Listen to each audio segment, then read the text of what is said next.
Tercera organizamos en materia de bioseguridad, la primera en porcino, la segunda en vacuno de leche y hoy una en vacuno de carne. Entonces tenemos como coordinador el excelentísimo señor doctor don Miguel Ángel Aparicio Tovar, que le voy a dar la palabra para que haga una presentación breve de los ponentes. Muy bien, buenas tardes. Excelentísimo señor presidente de la Real Academia de Ciencias Veterinarias, excelentísimos señores académicos, señoras y señores, queridos amigos. Bueno, pues en primer lugar quiero agradecer la presencia de los dos invitados a participar en esta mesa redonda, a doña Matilde Muro, de Asoprovac, y a don Alberto Díez Guerrier, colaborador, entre otras muchas cosas, del Grupo de Investigación de la Complutense Visabet. Su presencia en esta mesa es debido a la experiencia de cada uno de ellos en este campo complejo de la bioseguridad, un campo que cada vez está adquiriendo mayor importancia y presencia en todos los ámbitos. Doña Matilde Muro, madrileña, es licenciada en veterinaria por la Facultad de Veterinaria de la Universidad Complutense, especialista en producción animal por l'École Vétérinaire de Nantes y máster en seguridad y calidad alimentaria. Ha trabajado en el sector cooperativo en Francia y desde 2007 trabaja en la Asociación Española de Productores de Vacuno de Carne, Asoprovac, donde desarrolla tareas de asesoramiento, representación, defensa y promoción de los intereses del sector vacuno de carne. Es miembro del grupo de expertos del Plan Nacional frente a las resistencias antimicrobianas y coordina en España el proyecto de la Unión Europea Life Deep Carbon. Asimismo, posee numerosas publicaciones sobre sanidad animal, mercados y otros ámbitos de la producción animal y ha participado en numerosos congresos nacionales e internacionales. Como dato relevante a efectos de su presencia en esta mesa, ha sido una de las redactoras de la Guía Práctica de Bioseguridad en Explotaciones de Vacuno de Carne, editada por el Ministerio de Agricultura, Alimentación y Medio Ambiente y la propia Asoprovac, con la colaboración del IREC. Por su parte, don Alberto Díez Guerrier es licenciado en veterinaria, también por la Facultad de Veterinaria de la Universidad Complutense, y tras la finalización de la carrera hizo una estancia en una clínica veterinaria de la región de Centre-Val de Loire, en Francia. En la actualidad es profesor asociado de bovino en el Departamento de Sanidad de la Facultad de Veterinaria de la UCM, colaborador con el Grupo de Investigación Visabet de la Complutense y es el responsable de la ADS Maeva, que engloba 11 asociaciones de ganaderos de vacuno, ovino y caprino, con 265 explotaciones, 16.700 cabezas de vacuno y casi 3.000 de ovino y caprino. Ha publicado numerosos trabajos de investigación y ha participado en congresos nacionales e internacionales, principalmente con aportaciones en el ámbito de la tuberculosis en bovino. Bien, y antes de dar la palabra a los intervinientes, a los invitados, quisiera decir unas cuantas palabras solamente para situar el sector del vacuno de carne en este momento y contextualizar de este modo la intervención que van a tener lugar. El sector del vacuno de carne en España, si hubiera que utilizar una palabra para definirlo, utilizaría la palabra que han utilizado ya el presidente de Asoprovac y su gerente, que está allá al fondo, señor López, y es el de estabilidad. Una estabilidad tanto en los costes de producción, principalmente cereales y alimentos, como en los precios de venta en el mercado. La carne de vacuno representa, según los datos del Ministerio, referidos al año pasado, el 17,1% del total de la producción final agraria, tras la carne de porcino y el conjunto de la leche.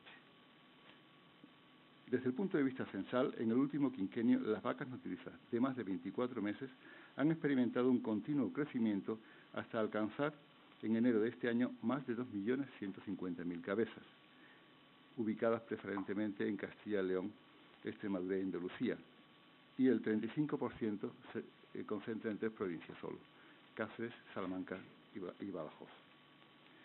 En el conjunto de la Unión Europea, las vacas nodrizas representan el 34% del total de las vacas, según datos de Eurostat. En Francia se eleva hasta el 54%, en Alemania el 14%, en el Reino Unido el 45%, mientras que en España las vacas nodrizas representan el 74%, el 70,6% del censo total de vacuno. El consumo aparente de carne de vacuno en kilogramos per cápita y año es de 12,9 kilos, menos que hace 20 años. En el año 1996 estábamos en 13 kilogramos por persona y año. Es previsible y deseable que un ligero aumento de los ingresos de los ciudadanos se traducirá en un aumento de la demanda de la carne de vacuno. En cuanto al grado de autoabastecimiento en España, estamos en el 107%, lo que implica la necesidad de acudir a los mercados internacionales para liberar ese 7% excedente. El comercio exterior de carne de vacuno arroja un saldo neto positivo superior a 50.000 toneladas en 2016. En cuanto al comercio exterior de animales vivos, expresado en toneladas, el saldo neto también es positivo, con más de 260.000 toneladas. Los precios del añojo, categoría AR3, a lo largo del presente año están estabilizados en torno a 373 euros cada 100 kilos. Para finalizar, podríamos decir que los elementos claves del sector en estos momentos son estabilidad de costes y de precios, demanda contenida en el mercado interior con posibles previsiones de incremento en el futuro y auge moderado pero prometedor en el comercio exterior. En estas circunstancias, el estímulo de esta vía de expansión del sector pasa por un reforzamiento de las medidas de bioseguridad a fin de mejorar la posición competitiva en los mercados interior y exterior. Bien, pues dicho esto, tienen ahora la palabra los libres del cuartel. Yo me uní a un colega que tenía entre sus misiones la de la extensión agraria y iba recorriendo aldeas donde se daban cursos de cerdos, de vacas, principalmente porque otras especies allí, ovejas, era difícil. Y eso en general, y luego en particular también para las mujeres de los ganaderos. Y tenía una gran aceptación, vamos, yo lo vi porque he sido protagonista de ello.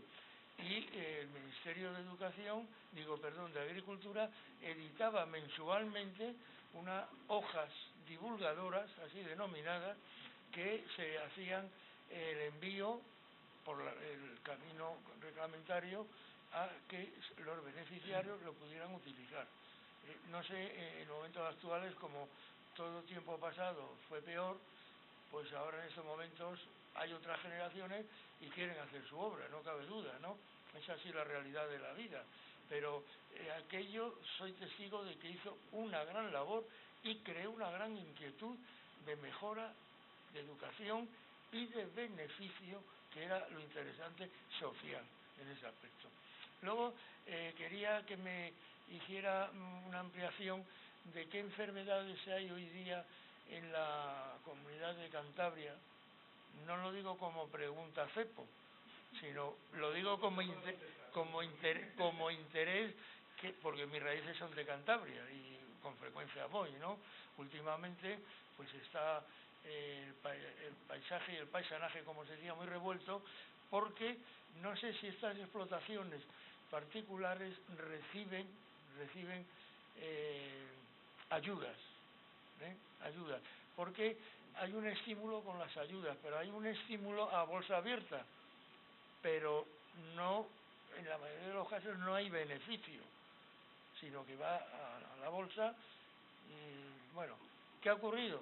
Como lo sabrán muy bien, la raza tudanca lleva tiempo, no sé si se han restaurado su presencia en los mercados, porque como les quitaron las asignaciones, pues era muy fácil mandar el ganado al monte, a los comunales o a la montaña arriba, y allá te pierdas y te vaya llegando, ¿no? Esa es la pregunta, hablando claro, ¿eh? Vale, por mi parte voy a intentar responderle rápido a las dos cuestiones, la parte mía.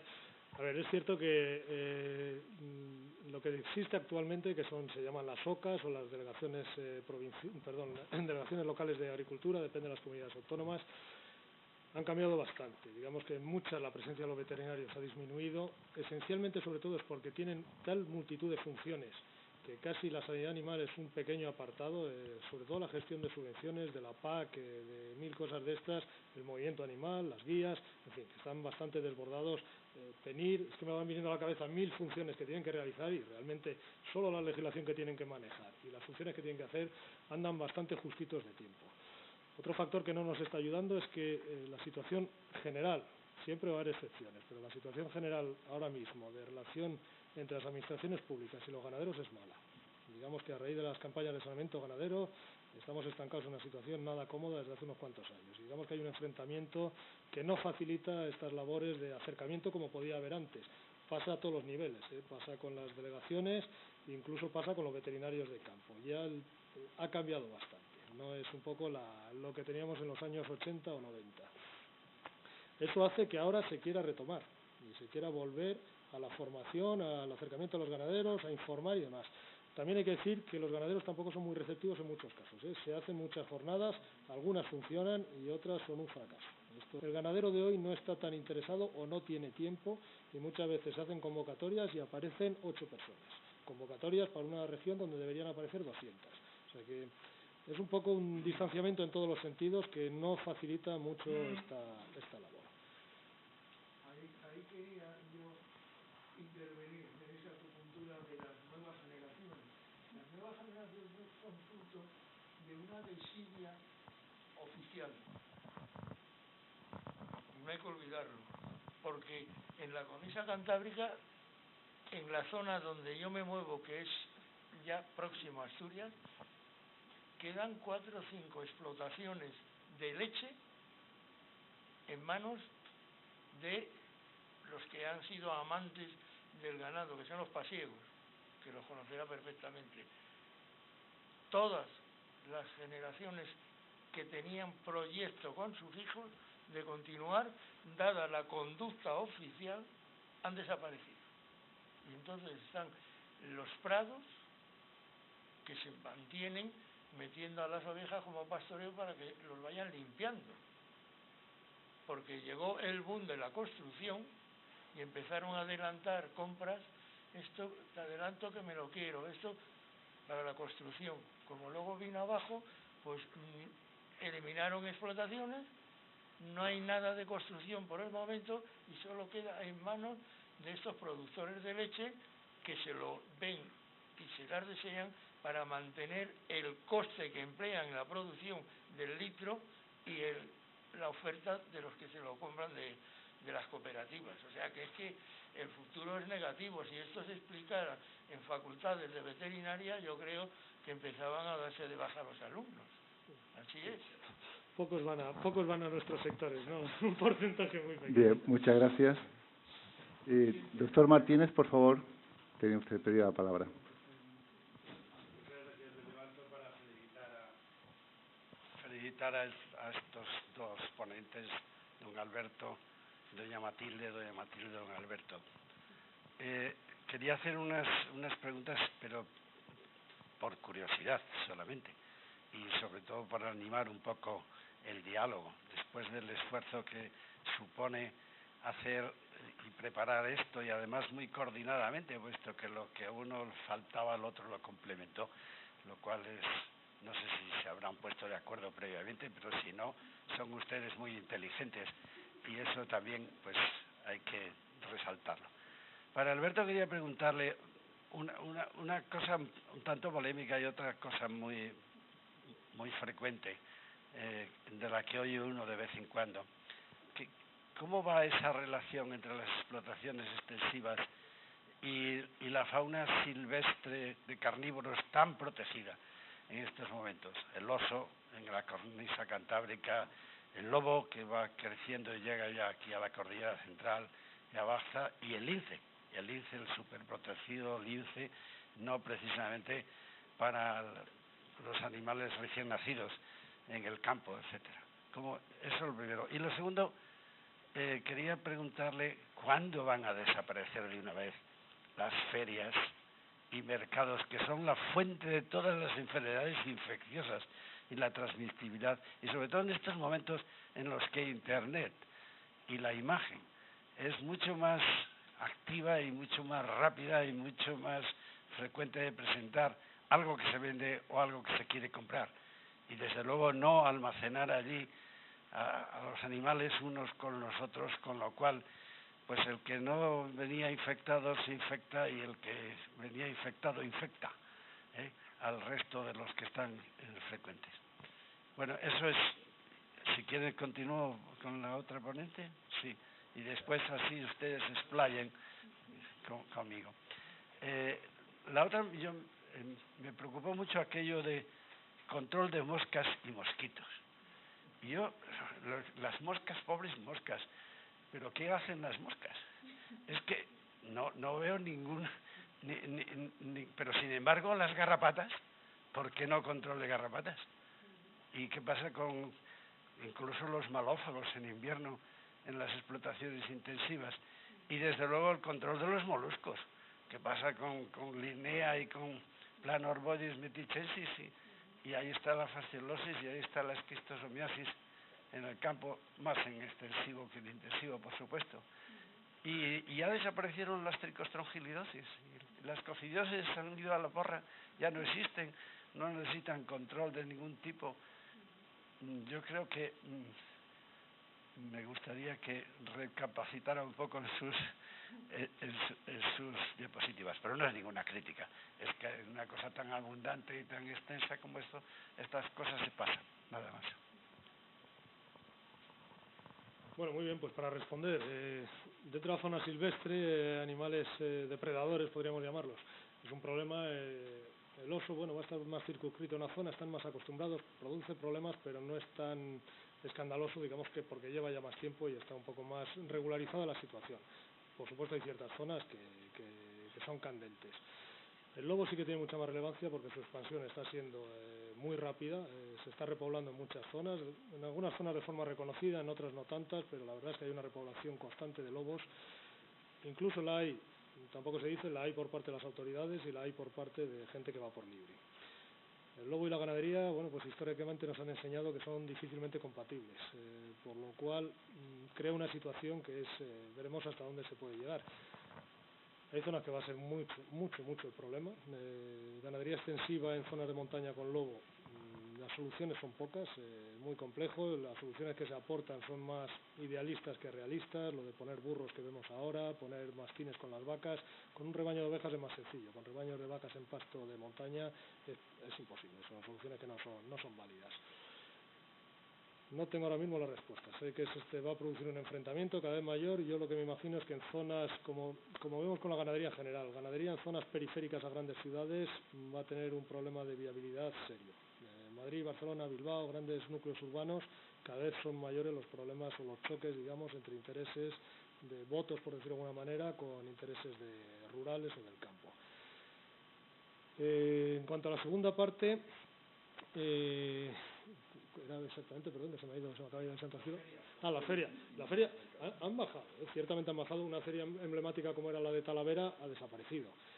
Cada vez hay menos ferias, se mantienen en algunas zonas que son muy tradicionales y yo creo que van a aguantar todavía bastante. El mercado de Torrelavega, que es un quebradero de cabeza para las autoridades cántabras, pero un verdadero quebradero de cabeza, también es un motor económico, pero bueno, que habría otras formas de hacerlo. Ese sin duda, como le decía, por la mentalidad que tienen allí, es un acto social, aparte del acto económico, hay mucho de acto social en esa zona de España, en Cantabria, Asturias, y parece difícil que por el momento vayan a desaparecer, porque vamos, son inherentes. Yo tengo un país que hemos estudiado mucho para aprender qué es lo que no hay que hacer, que es Inglaterra. En Inglaterra, de las cosas que tienen muy problemáticas es que tienen tal cantidad de ferias y mercados sin control sanitario que aquello es una locura. Entonces dice, bueno, pues aquí esperemos nunca llegar a eso e ir implementando los controles. Es curioso, suena mal decirlo, pero el Ministerio lleva tiempo intentando endurecer la legislación de ferias y mercados. Una de las trabas principales las ponen las asociaciones de criadores. No quieren, por ejemplo, introducir diagnósticos obligatorios frente a IBR, VVD. ¿Por qué? Porque les limitaría mucho el acceso de animales. La situación en España ahora mismo, por 1000 razones, entre otras el empleo más masivo de vacunas vivas sin marcar, hay muchas razones, es difícil encontrar animales que se pueda certificar que están libres de IBR, pongamos el caso.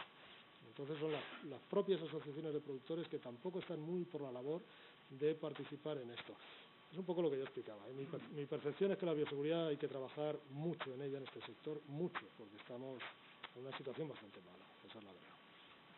Si se me permite una palabra en relación con la pregunta de ferias y mercados, hay que señalar que salvo en la zona, en la cornisa cantábrica, en el resto de España, quedan los mercados nacionales, aquellos del Plan Nacional del año 74, si mal no recuerdo, y quedan algunos. Talavera prácticamente ha desaparecido en cuanto a ganado. Zafra sigue manteniendo su presencia, Algobaza, Pola, Trujillo también, porque ha tenido un fuerte apoyo público y de cierta entidad bancaria para el resurgimiento de ese mercado, pero sobre todo las ferias tienen una connotación más social que comercial, y sobre todo comercial, no ganadera, sino desde el punto de vista de lo que implica para la ciudad actividades económicas que se realizan en torno a las ferias, actividades de todo tipo. Es el caso, por ejemplo, de Torrelavega, que allí se comercia de todo. Y cuando digo de todo, es absolutamente de todo. Y si no, no hay más que darse una vuelta por la galería de arriba para ver de qué se trata. Y claro, eso significa que esa mentalidad y esa cultura vinculada con ciertas prácticas sigue persistentes. Incluso, pues todavía, según me informan algunos colegas, ya es más difícil, pero yo, y eso he sido testigo de ello, acordarse matrimonios en las ferias de algunos pueblos de Galicia. Bueno, que era una cultura que pertenecía ahí. Sigue estando por dinamismo, por inercia mayormente, pero desde el punto de vista sanitario realmente hoy día es un tema muy serio que debería extremarse las medidas y mantener solamente aquellas que puedan tener un interés, en el caso de las exposiciones de ganado selecto, que es un peligro serio, pero bueno, ahí podría permitirse ciertas circunstancias, pero estoy de acuerdo con ustedes en que hay que tomar medidas en ese aspecto. Sí, nada, muy rápido. Evidentemente tiene usted toda la razón. Bueno, sí que es cierto. Bueno, voy a retomar uno de los aspectos que ha comentado Alberto, y es que desgraciadamente, bueno, y enlazarlo también con una cosa que he dicho yo, faltan datos de prevalencia de muchas enfermedades y entonces es cierto que en ausencia de información hay muchos productores que no realizan la prevención sanitaria necesaria. Por un lado, los veterinarios no hacen uso, no sé quién puso primero, si el huevo o la gallina, es decir, no sé si es el ganadero el que se contenta con que no haya diagnósticos, es el veterinario el que no realiza los diagnósticos. Lo cierto es que hace falta mucha información y mucho más diagnóstico en el campo para saber a lo que nos enfrentamos en muchas explotaciones y en muchas zonas. Y eso será parte del proceso de divulgación y de mejora de la sanidad. Creo que no puede ser de otra manera.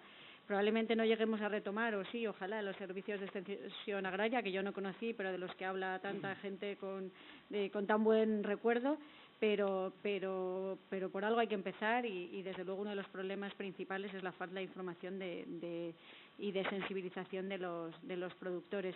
Y otro aspecto importante, que yo creo que es importante, que es fundamental empezar a trabajar, es la formación de los jóvenes, por poco que sean, pero los jóvenes que se incorporan a los sectores, que quizás podría en parte pues suplir lo que se hacía antes en los servicios de extensión agraria, una formación adecuada y que fuera realmente acorde con todos los aspectos a los que se va a enfrentar posteriormente en la actividad, porque yo creo que no se lleva a cabo esa formación como corresponde.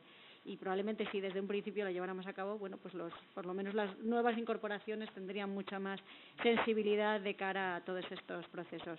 Pero evidentemente tiene usted toda la razón. Corregiré la presentación. ¿Sí? Muchas gracias. Gracias. Por favor, profesor Rojo.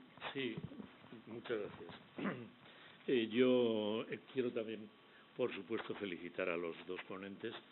Me ha parecido muy interesante las dos intervenciones y lo que estamos oyendo ahora y seguramente muchas otras cosas que se han quedado en el tintero, porque el tema es, en mi opinión, pues digno de tratarse, y no solo en una sola mesa redonda, seguramente en alguna otra ocasión.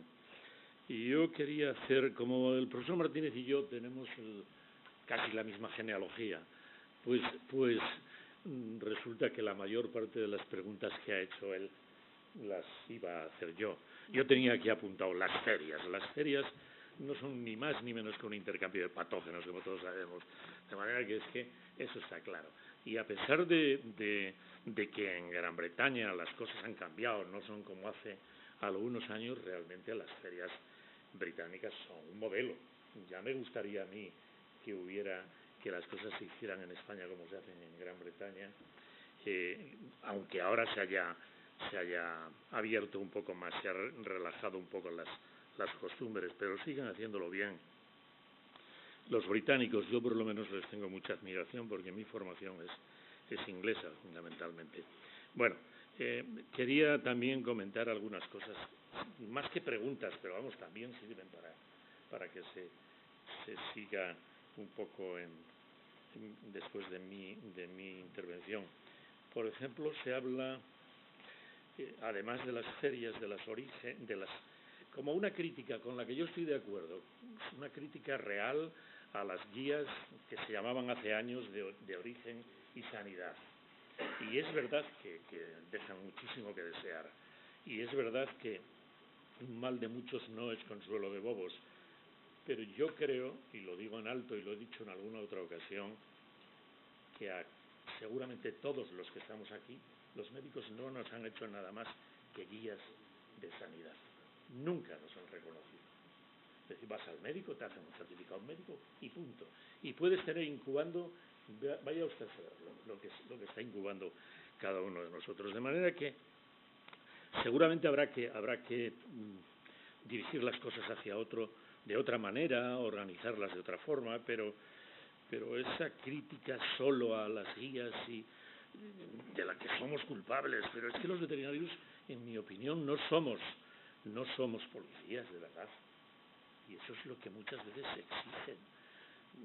Casi una especie de vigilancia intensiva del ganadero. Los ganaderos ya sabemos lo que son. Hay quien tiene más experiencia y quien menos, pero cuando se habla de esas normas de bioseguridad, que a mí me parece que son clarísimas, que son muy importantes, que están muy de moda, pero me da la impresión de que estamos hablando de verdad de clásicas normas de higiene. Has comentado al principio de tu intervención, sobre todo en relación con las diarreas neonatales, y yo, como suelo decir muchas veces en un aula llena de alumnos que están empezando y que no quieren saber nada de vacas, doctor Pérez, la verdad es que los alumnos de veterinaria de hoy les gustan más otras cosas, quieren ser fundamentalmente médicos de gatos. Esa es mi opinión, por expresarlo de una forma muy coloquial. Pero realmente, lo que se suele decir, lo que yo suelo decir es que el agua y el jabón siguen valiendo. Es que está claro, no hace falta normas muy estrictas, etcétera, etcétera. Y luego, pues es verdad que se dice, hay que hacer más uso del diagnóstico. Es cierto, el diagnóstico empieza por conocer las enfermedades. Y también me da la impresión, y es una crítica que tampoco hago solo aquí, porque la he hecho en muchas ocasiones, a mí me da la impresión de que hay muchísimos veterinarios de letras hoy. Veterinarios de letras, entre comillas. Lo que pasa es que las comillas hablando no se notan. Pero es cierto que hay muchísimos compañeros que se dedican a tareas que no tienen nada que ver con el animal, más o menos directamente. Y eso es un fallo. Y eso nos debería hacer pensar un poco en la problemática de la profesión, en este caso en relación con la vacuno de carne, pero me parece que, no sé, tengo algunas otras cosas aquí apuntadas. Yo creo que es verdad que faltan algunos datos, o faltan bastantes datos, en relación sobre todo con la prevalencia de algunos problemas, de algunas patologías. Y también tengo la impresión, no sé qué es lo que opinan los ponentes, porque, por lo menos en la experiencia que yo tengo la impresión de que haya otras patologías que están sobredimensionadas, sinceramente. Seguramente es, como decía el profesor Gallego, eso es muy opinable, pero esa es mi opinión. No quiero gastar más minutos. Muchas gracias, profesor Rojo. ¿Quieren contestar? No, bueno, retomando esta última afirmación, efectivamente, o sea, yo creo que estamos, por lo menos en lo que al vacuno de carne se refiere, absolutamente centrados en los programas oficiales de tuberculosis y brucelosis, y más allá de esas enfermedades parece que a los productores no les hables de nada más, porque ya con eso están desbordados. Y también, y una vez más, creo que es necesario retomar el papel del veterinario. Yo me he encontrado muchos veterinarios que se quejan, pues sobre todo con el problema de las resistencias antimicrobianas, y se quejan mucho de quién es el que realmente hace el tratamiento, quién lo pone, yo creo que ahí tenemos que reivindicar, o los veterinarios tienen que reivindicar su labor, su experiencia, y hacer valer su conocimiento y su diagnóstico, y quizás tiene que ser parte de la iniciativa privada de los veterinarios. Yo pongo un ejemplo: cuando trabajaba en Francia, uno de los aspectos que más me gustaba que tenían constituida en Bretaña era una red de epidemiovigilancia privada de los propios veterinarios privados, que al menos 2 veces al año ponían en común los resultados de los diferentes diagnósticos de los laboratorios privados a los que se remitían los diagnósticos, y exponían delante de todos los veterinarios que querían asistir a los principales problemas que habían tenido. Y ahí se ponía de manifiesto algunos de los aspectos en los que a lo mejor era más necesario incidir al margen de los oficiales. Todo ese tipo de cuestiones, yo creo que ahora, como dice Alberto, esto de que la bioseguridad está más de moda, yo creo que es el momento de empezar a darle valor a estas cuestiones y empezar a trabajar en muchos aspectos que van más allá de lo que hasta ahora se ha estado trabajando en el campo. Sí, yo también de acuerdo. Yo creo que, como todo, hay modas, hay enfermedades que se ponen de moda. Estamos una temporada con ello, igual que raza de toros o raza de tal. Aquí, como todos los sectores, me imagino que tendremos modas, se sobrevalora una, se olvidan otras, luego aparece otra, y lo básico, pues seguimos igual. Sí, pero me imagino que son cosas inherentes a la especie humana. No, efectivamente, estamos todos de acuerdo en que hay una falta de diagnóstico general y de conocimiento real de qué es lo que hay. De hecho, muchas veces cuando en lo que me toca a mí se habla de enfermedades emergentes, algunas que dicen, emergente, yo creo que lo que se está haciendo es diagnosticándolo. O sea, la enfermedad lleva aquí, ni se sabe. Se pone de moda una técnica diagnóstica y, claro, sale debajo de las piedras. Eso es un hecho bastante real. Yo el problema serio que veo, en general, ya aparte de las enfermedades de objeto de control oficial, es que no se está dando en nuestro sector mucha importancia a una cosa que sí que está de moda ahora, que es el tema reproductivo. Es verdad que hay un problema reproductivo muy serio en nuestra cabaña ganadera. Se está haciendo mucho énfasis en la parte de reproducción como tal. Ahora llevamos unos años que el que más o el que menos sincroniza, insemina, pitos y flautas. Y toda la parte de sanidad está olvidada. Y es absurdo. O sea, no entiendes cómo alguien se gasta un dineral en mejora genética y la parte básica la tienen olvidada, y la mayoría de las explotaciones, pero incluido las de leche que me toca a mí ver, lo tienen totalmente olvidado. Y sí, llama mucho la atención. Es una situación curiosa. Y un poco al hilo también de lo que se había dicho antes, en otros países, ganaderos que se van a incorporar para poder acogerse a la PAC tienen que pasar un periodo de formación, en algunos muy extenso, hablo de 3 años en algunos países. Es decir, que es gente que ya sale con una preparación básica, tanto en mecánica de tractores como en sanidad animal, que está muy bien. Aquí en España no, y quizás sea una laguna o alguna cosa que se podría implementar un poco, lo que es la formación de jóvenes ganaderos, de una forma un poco más intensa. Gracias, doctor Martínez. Gracias.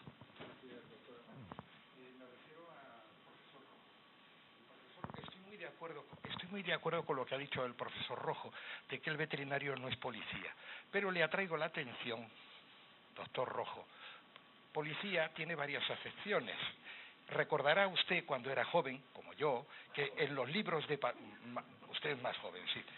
Recordará que en los libros de patología se hablaba de policía sanitaria sistemáticamente, en una acepción muy determinada, no en el aspecto de policía, que en el fondo es de lo que se está tratando. Lo que ocurre es que ese vocablo a los estudiantes, a las nuevas generaciones, incluso a determinados profesores poco ilustrados, pues le llamaba la atención esto de policía sanitaria. Pero la policía sanitaria ha estado en la legislación, ha estado en el boletín oficial del Estado, ha estado en la parasitología, en la patología, generalmente. Esto es lo que le quería decir, profesor Rojo. Política sanitaria ahora se llama política sanitaria. Muy bien. ¿Alguna intervención por parte? ¿Alguna intervención más por parte de...? Gracias. Hola, buenas tardes, muchas gracias. Yo quería saber si, bueno, igual Matilde sí que tiene idea, si hay algún estudio o alguna experiencia piloto para calcular un poco la rentabilidad que supone o la diferencia en euros por vaca o en terneros por vaca que puede suponer la aplicación de medidas de bioseguridad en una explotación. Si alguien sabe si hay algún dato referente a eso, porque muchas veces el tocar también el bolsillo del ganadero y la rentabilidad tiene mucho que ver en la aplicación de ciertas medidas. Muchas gracias.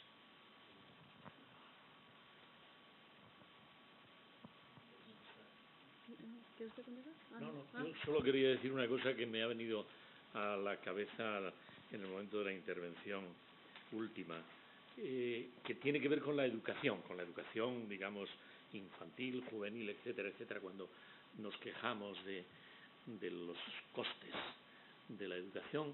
Oí un día una frase que me gustó mucho y seguramente podría ser aplicada a esto. Si la educación te parece cara, apuesta por la ignorancia. Ignorancia. Quiero decir, es cuantificable, debe de ser cuantificable, pero hay cosas que tienen que empezar seguramente a costar dinero al principio. La bioseguridad, y creo que es el denominador común aquí, está, en mi opinión, por encima de todo. A partir de eso se empezará a rentabilizar algo. Sí, yo no conozco ningún estudio. Sí que hace poco, como consecuencia de la apertura del mercado turco, que hemos estado, uno de los problemas fundamentales que se plantea es el tema del IBR, en el cual en España no hay programa oficial, y haciendo una revisión de los estudios que había de prevalencia y demás, vi un estudio muy sorprendente que habían hecho en Extremadura sobre ya no la implicación económica, sino el efecto que había tenido habían hecho un estudio de la prevalencia de IBR en estas explotaciones y lo comparaban con las diferentes medidas de bioseguridad que llevaban a cabo en esas explotaciones y el efecto y la conclusión era dramática y era que no servían para nada, no había una relación. Entonces, bueno, es un estudio que me leí así muy rápidamente, pero la conclusión me pareció desastrosa. No conozco todos los detalles del estudio, pero venía a decir algo así como que bueno, quedaba igual porque realmente no servía para nada, ¿no? El problema de la bioseguridad, y Alberto probablemente tiene mucha más experiencia que yo, pero que es difícil de estimar el coste económico de llevar a cabo un plan de bioseguridad, y él mismo ha puesto ejemplos de cuestiones muy sencillas que prácticamente no tienen coste o no tienen coste. Pero simplemente sí que hay estudios quizás de planes sanitarios adecuados para determinadas explotaciones, pero que podrían ser complementarios. Pero un estudio de un coste de plan de bioseguridad para ello haría falta también que hubiera datos de las explotaciones, que muchas veces es que no tenemos ni siquiera esos datos sanitarios, ¿no? Sí, no, yo estoy de acuerdo. O sea, que yo conozca de estimación de coste o de beneficios, que yo conozca no hay estudios. Pero sí es muy fácil de cara a los ganaderos cuando trabajamos con ellos demostrarles, digo, empezando por cosas muy sencillas, como haciendo 3 cosas, de repente lo ven, pero de un año para otro ven que ciertas enfermedades les bajan de forma drástica, o cuando les aparece un foco lo cortan enseguida, con 4 cosas. Digamos que eso ellos sí que lo ven, eso sí que es capaz de verlo. Entonces, un poco donde estamos empezando, con el día a día de sus cosas más básicas. Explicarle que un toro sin analizar puede ser portador de IBR, eso es más complicado, porque no es visible. Es algo que lo va a ver con los años, pero no de entrada. Que yo conozca la pregunta de si existen estudios que lo cuantifiquen, no. Sí que existen muchos estudios de los costes de las enfermedades, sí. Entonces, de ahí se podría decir, esto es lo que te deberías ahorrar. De eso sí que existe. Gracias. Doctor Martínez, por favor. Ha aparecido aquí una idea fuerte, una idea sólida que merece la pena. Ha aparecido una idea fuerte en el diálogo después de la mesa que merece la pena ponerla en negro sobre blanco porque me parece importantísima. Es la formación profesional de los nuevos ganaderos o de los ganaderos.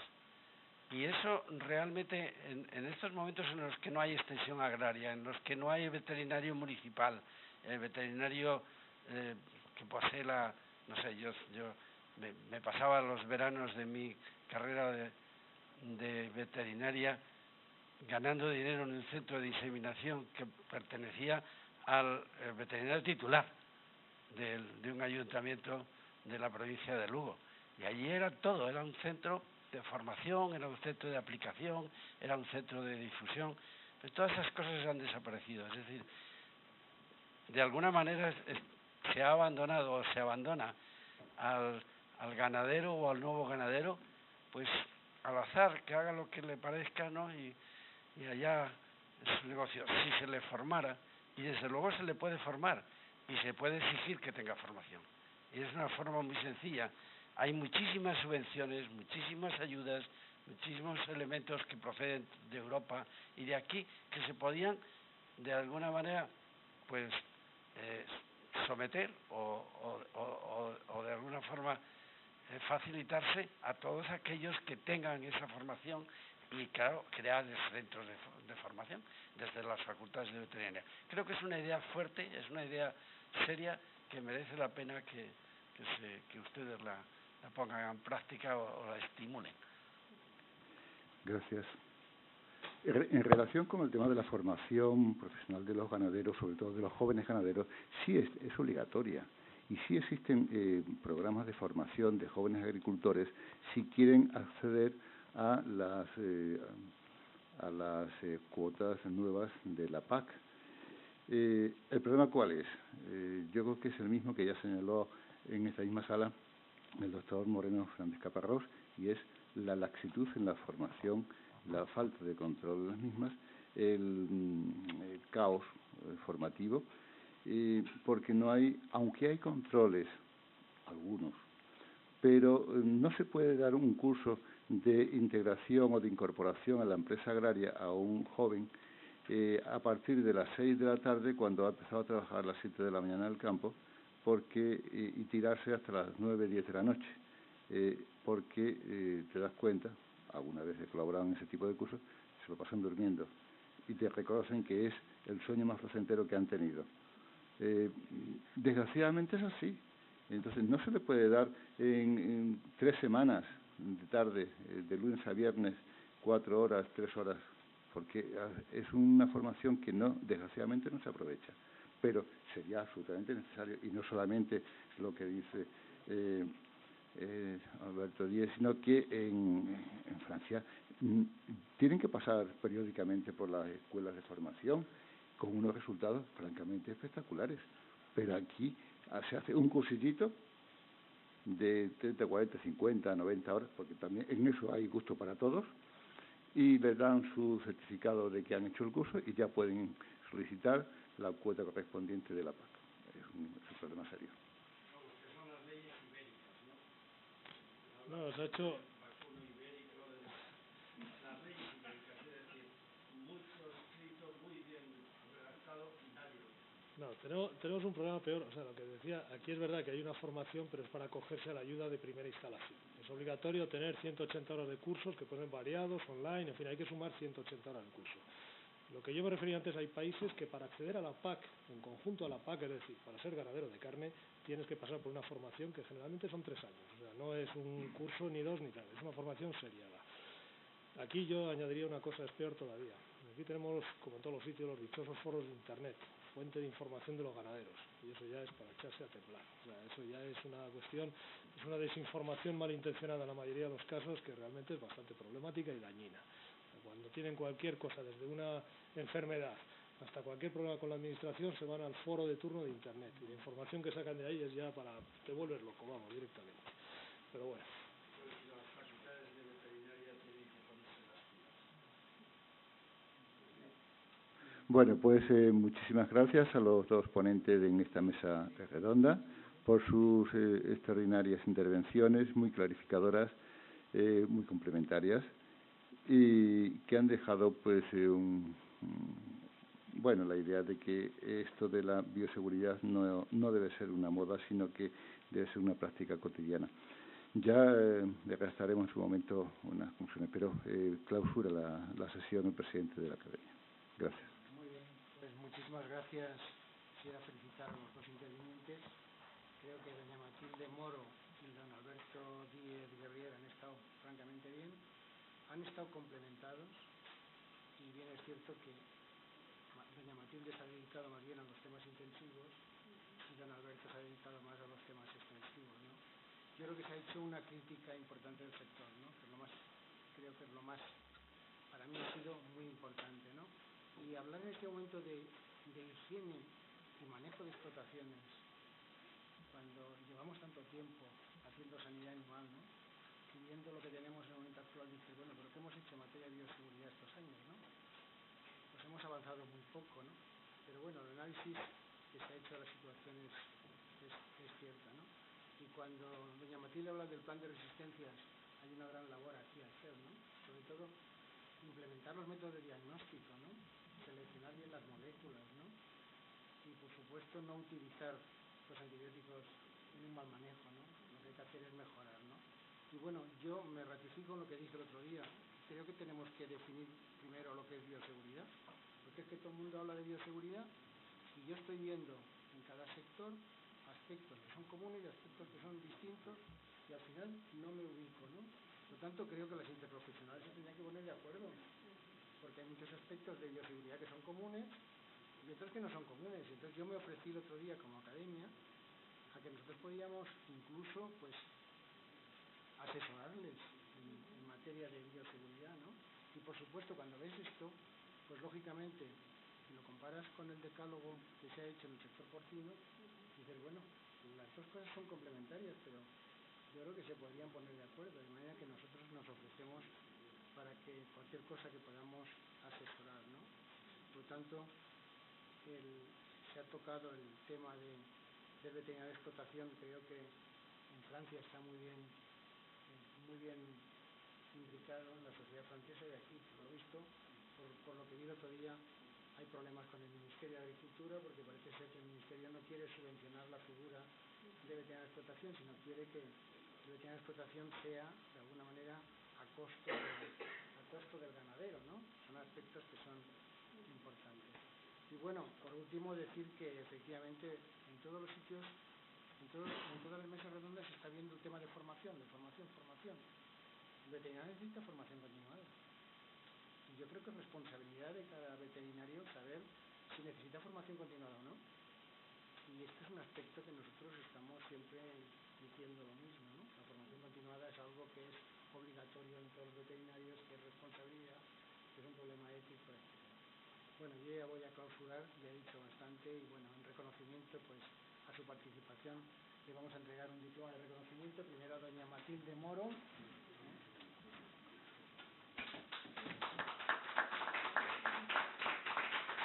A don Alberto Díez Gorriet. Bueno, y a nuestro coordinador, que ha hecho también su labor importante,